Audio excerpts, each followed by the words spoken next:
healthcare is a big cost driver, and that's one of the reasons why we have a structural deficit, is because healthcare inflation is higher than everything else in terms of inflation.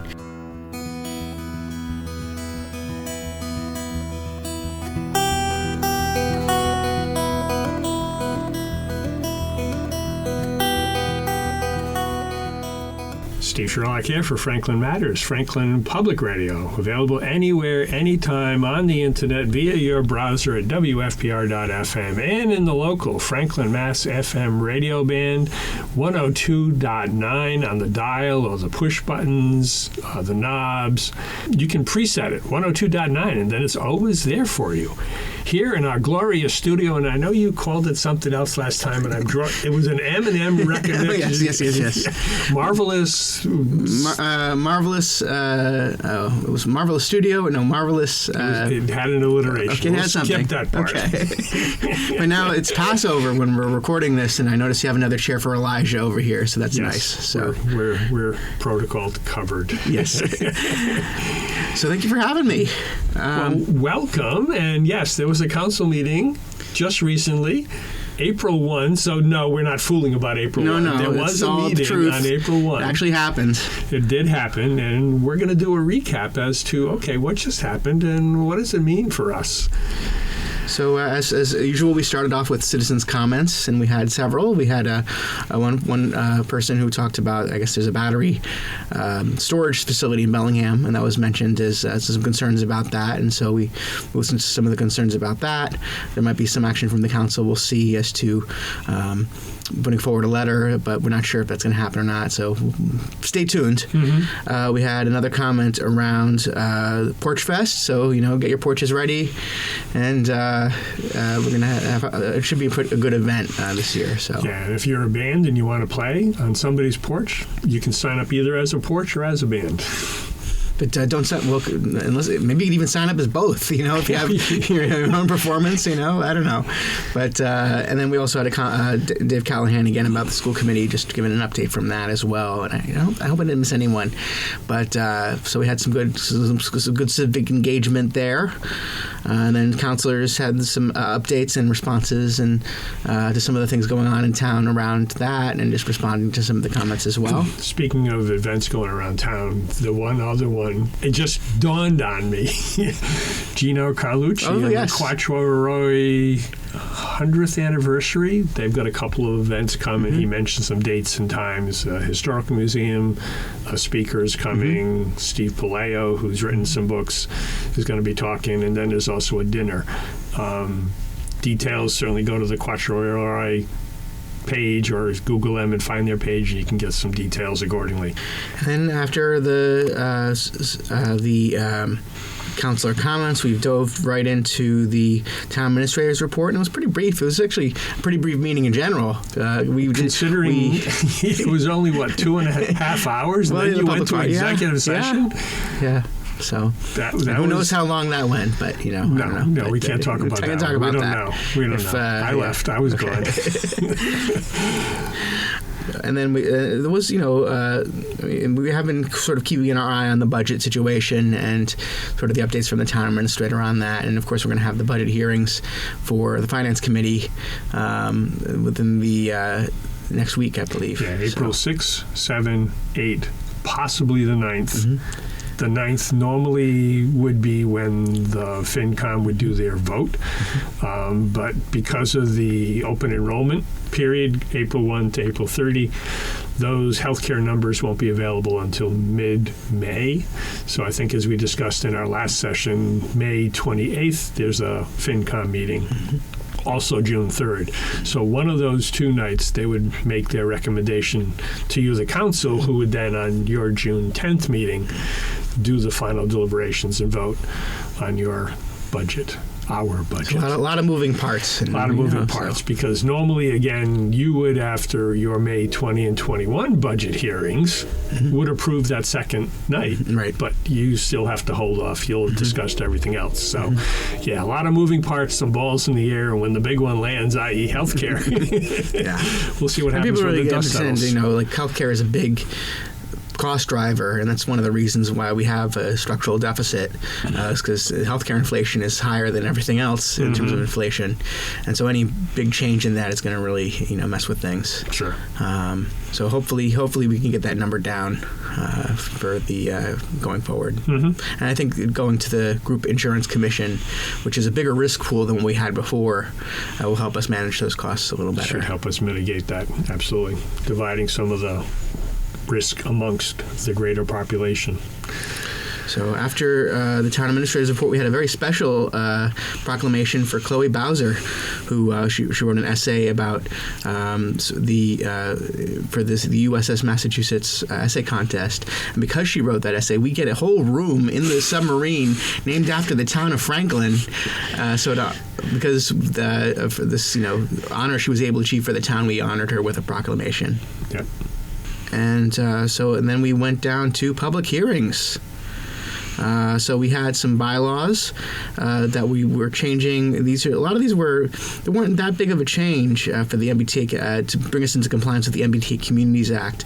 We thought we were pretty close before. We thought we got it, but they did the calculations and they found that it wasn't quite in terms of density and the ability of multifamily units to be able to be supported near the MBTA community train station.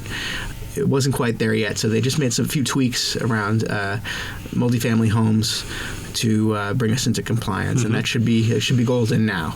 Yeah, and it's interesting for the background to fill in, to add to what you mentioned, so that for the listeners' benefit, we had submitted January, February, what we thought were the final changes. The state, to their credit, held off because Brian Taberner left and the new person was coming in. So they waited until she came in before giving us the final word, which is now, with Marina's guidance, she's walked you through the 3 different bylaws that'll tweak. The other key piece, clearly density is always an issue, but we had more density on our own before we reduced it in order to meet compliance with MBTA communities. That piece, I think, had been mentioned before, but I think it was re-emphasized last night and should be one key takeaway. The other thing, too, is that when we were zoning for that district, we sort of looked at places that already were.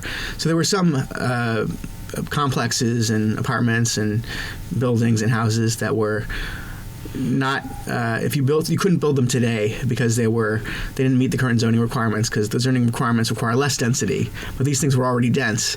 So we just made the zoning match what was there already, and by doing that we became closer to compliance. Right. That's another good way to phrase it, yes.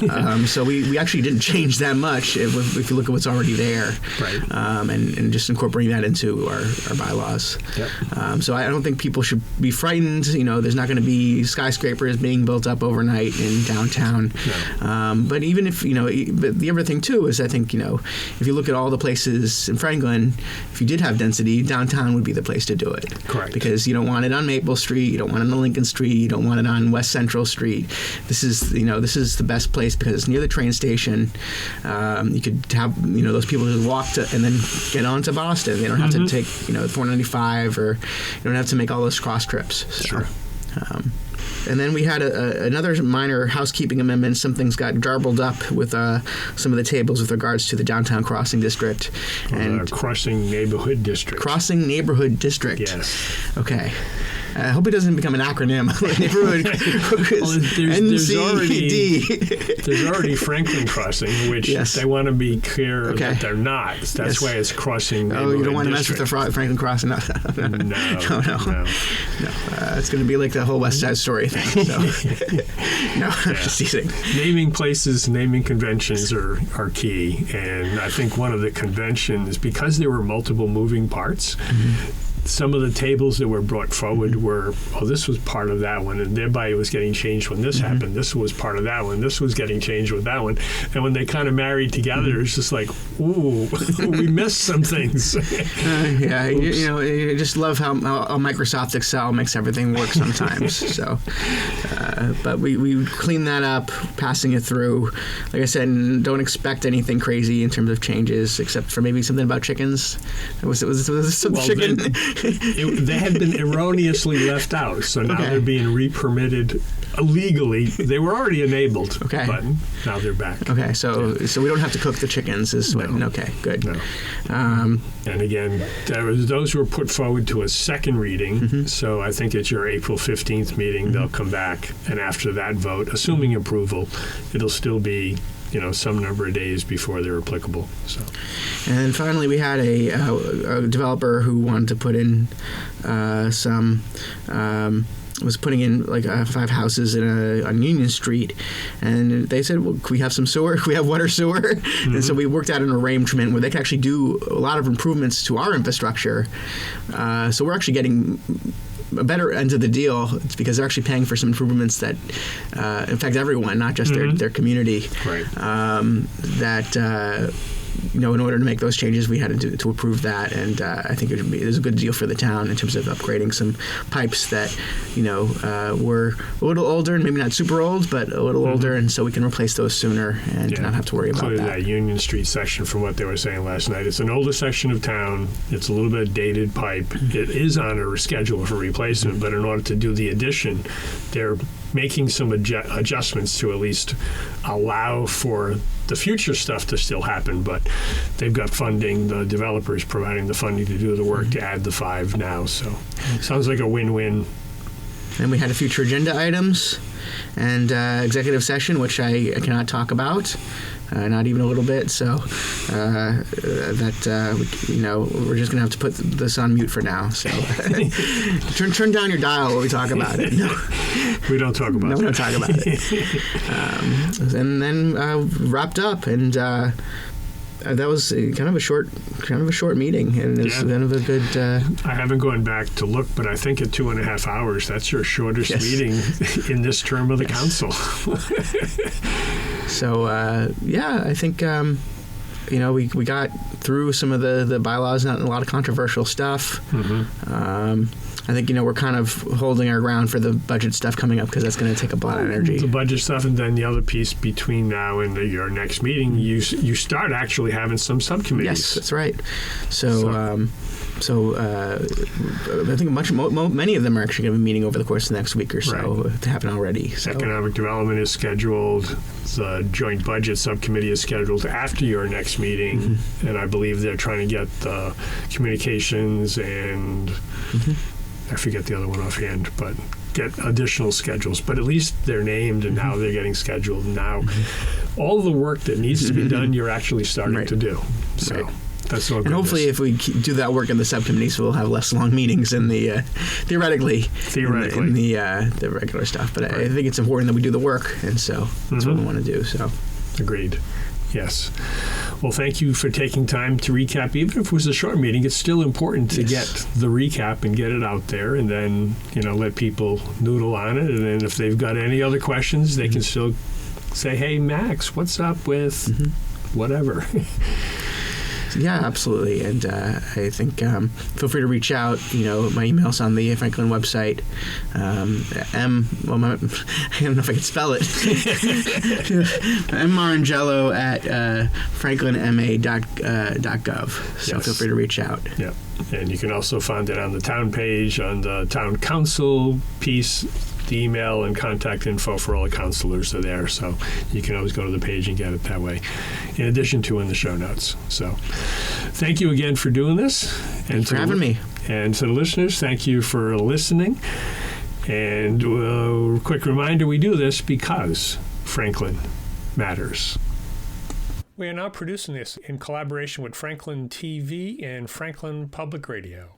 This podcast is my public service effort for Franklin, but we can't do it alone. We can always use your help.